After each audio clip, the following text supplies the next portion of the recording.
जैन साथियों, मैं कमांडो बिन सर। कैसे आप सब शायद अच्छे होंगे। तो बहुत सारे बच्चे जो डॉक्यूमेंट से रिलेटेड प्रॉब्लम में फंसे हुए हैं, उनको समझ में नहीं आ रहा क्या करें। तो आज आपका हम डाउट से पूरा क्लियर कर देंगे।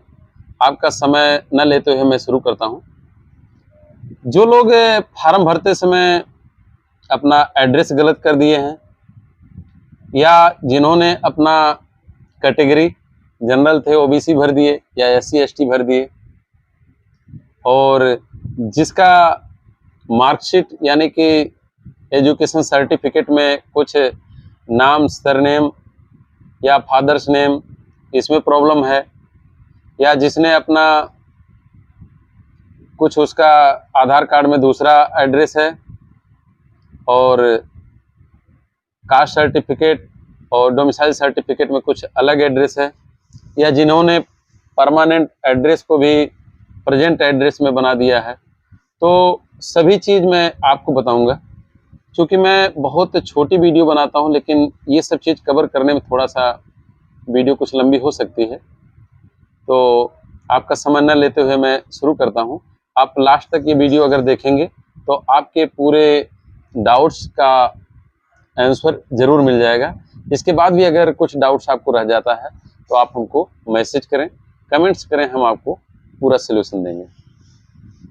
बहुत सारे बच्चे जो जनरल कैंडिडेट के हैं और उन्होंने किसी भी कारण से, चाहे फार्म भरते समय गलती हो गई या जैसे भी, उन्होंने ओबीसी, एससी, एसटी या ईडब्ल्यूएस में भर दिया और उससे वो रिलेटेड नहीं है। आपको घबराने की ज़रूरत नहीं है। आपको बाहर रिजेक्ट नहीं किया जाएगा, आप बाहर नहीं होंगे। बस अगर आप उस रिजर्वेशन का अगर आपको फ़ायदा मिला होगा एज में या कट ऑफ में, फिर आपको दिक्कत होगा।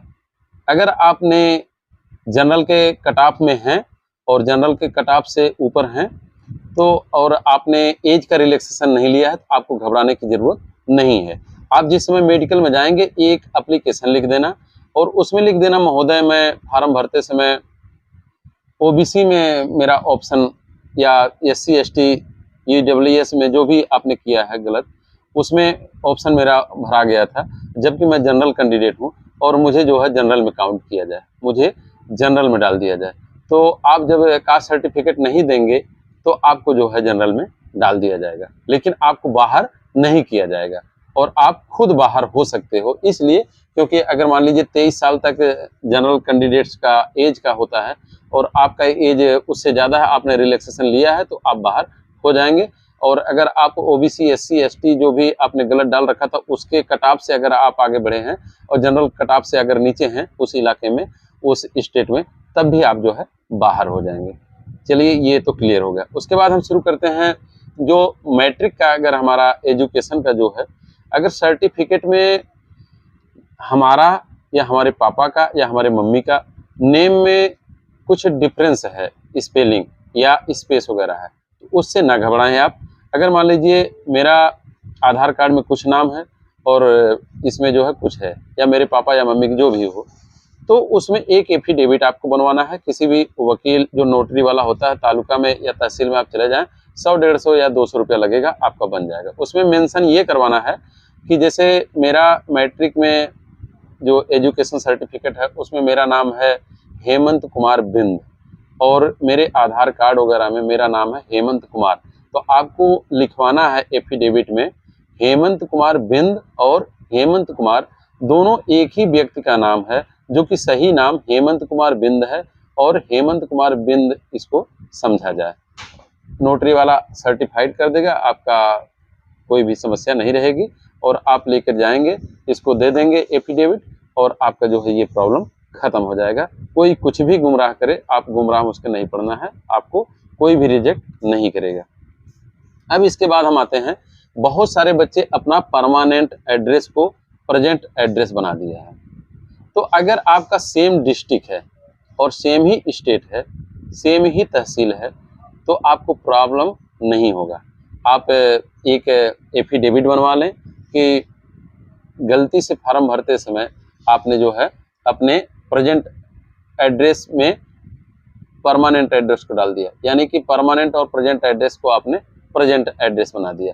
तो अगर सेम ही डिस्ट्रिक्ट है और स्टेट भी आपका सेम है तो उसको जो है आपको कोई दिक्कत नहीं होगा।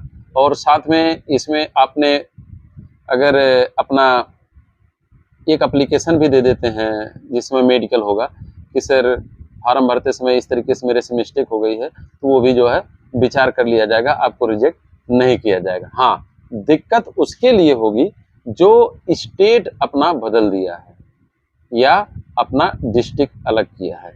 जैसे मान लीजिए आप उत्तर प्रदेश के हैं और आपने महाराष्ट्र से अपना फार्म भरा है और अपना परमानेंट और प्रेजेंट एड्रेस आपने जो है दिया है महाराष्ट्र के, और डोमिसाइल सर्टिफिकेट आपका, कास्ट सर्टिफिकेट सब कुछ है उत्तर प्रदेश का, तो फिर आपके लिए मुसीबत ये होगी कि आप जो है महाराष्ट्र के कट-ऑफ से आपको पास किया गया है और आपका जो भी वेरिफिकेशन वगैरह होगा टोटल आपका महाराष्ट्र में होगा, आपको ढूंढा जाएगा महाराष्ट्र में।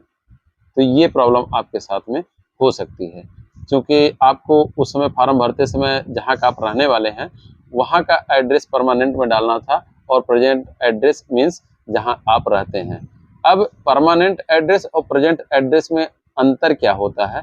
जहाँ पर आप रहते हैं, जो प्रेजेंट एड्रेस आपने दिया है उस जगह पर आपका जो है ज्वाइनिंग लेटर जाएगा, और जहाँ पर आप परमानेंट एड्रेस डाले हैं वहाँ पर आपका वेरिफिकेशन जाएगा, पुलिस वेरिफिकेशन, डॉक्यूमेंट्स वेरिफिकेशन, यानी कि डोमिसाइल सर्टिफिकेट का और कास्ट सर्टिफिकेट का। ये पता लगाया जाएगा पुलिस द्वारा कि इस एड्रेस पर इस नाम का व्यक्ति रहता है कि नहीं रहता है। अगर रहता है तो उसके नाम से कोई केस वगैरह पुलिस में चल रहा है कि नहीं चल रहा उस रिलेटेड थाने में, और ये पता किया जाता कास्ट सर्टिफिकेट से कि ये व्यक्ति इस कास्ट से बिलोंग करता है कि नहीं करता, और आपका जो निवास प्रमाण पत्र है उससे ये प्रूफ किया जाता है कि आप वहाँ के अस्थायी निवासी हैं या नहीं हैं। तो जितने लोगों का स्टेट गलत हो गया है तो वो अपना एफिडेविट एक बनवा लें कि मैं फार्म भरते समय गलती से ये यहाँ कर दिया था, और साथ में एक एप्लीकेशन भी जाके दे देंगे। तो हो सकता है कि अगर मान्य हो गया तो बहुत अच्छी बात है, और अगर नहीं मान्य होगा तो भाई गलती हो ही गई है। बहुत सारे ऐसे बच्चे हैं जो फार्म भरते समय अपना पोस्ट ऑफिस या गांव का भी नाम गलत कर दिए हैं, तो आपको घबराने की ज़रूरत नहीं, आपने पिन कोड डाल ही रखा होगा तो वही, उसमें कोई दिक्कत नहीं है। अभी आपसे कई बार फार्म भराया जाएगा तो आपको घबराने की ज़रूरत नहीं है, उतना छोटा मोटा जो है मिस्टेक चलते रहता है, तो वो आपसे फार्म भराया जाएगा। अभी मेडिकल के समय उस समय गलती मत करना, उसके बाद आप जब ज्वाइनिंग के लिए जाएंगे तो आपसे कम से कम अभी 10 बार फार्म भराया जाएगा, तो उसी के हिसाब से आपका जो है ये वेरिफिकेशन जाएगा, तो आपको घबराने की ज़रूरत नहीं है। अब बहुत सारे बच्चों का डाउट्स ये है कि सर हमारा आधार कार्ड में एड्रेस कुछ अलग है और हमारा जो है परमानेंट एड्रेस कुछ और है, तो आपको इसके ऊपर घबराने की बिल्कुल भी ज़रूरत नहीं है। तो आपको परेशान होने की ज़रूरत नहीं है। आपके पास समय है, आप चाहेंगे तो अपना आधार कार्ड चाहे चेंज करा लें और कोई भी आपको प्रॉब्लम नहीं होगा। मेन है जब आपका वेरिफिकेशन जब जाएगा तो जो आप ज्वाइनिंग के समय जो फार्म आप अभी फिर से भरेंगे, आपसे कई फार्म भराया जाएगा। आप जिस रिलेटेड जगह पर जाएंगे, जिस डिपार्टमेंट में, वो डिपार्टमेंट आपसे अभी कई बार फार्म भराएगा और कई जगह आपसे साइन कराएगा, कई जगह बहुत कुछ सारी प्रक्रिया होगी। आप पूरा फिंगर लगाएंगे, 5 उंगली लगाएंगे, सब कुछ आपका फ़ोटो खींचा जाएगा, फ़ोटो लगेगा, उसके आधार पर आपका जो है डॉक्यूमेंट्स वेरिफिकेशन होता है। आपको इससे घबराने की ज़रूरत नहीं है। तो बहुत ज़्यादा बड़ा वीडियो ये हो जाएगा। मैं आगे आपको फिर से बताऊंगा कि वेरिफिकेशन कैसे होता है, उसमें क्या करना है आपको। तो अगर ये वीडियो हमारा आपको अच्छा लगा हो तो हमारे चैनल पर अगर आप नए हो तो हमारे चैनल को सपोर्ट करें, लाइक करें, शेयर करें और सब्सक्राइब करें, क्योंकि मैं अपनी वीडियो में आपका एक भी सेकंड समय ज़्यादा नहीं लेता हूँ। जय हिंद साथियों, कमांडो विंसर।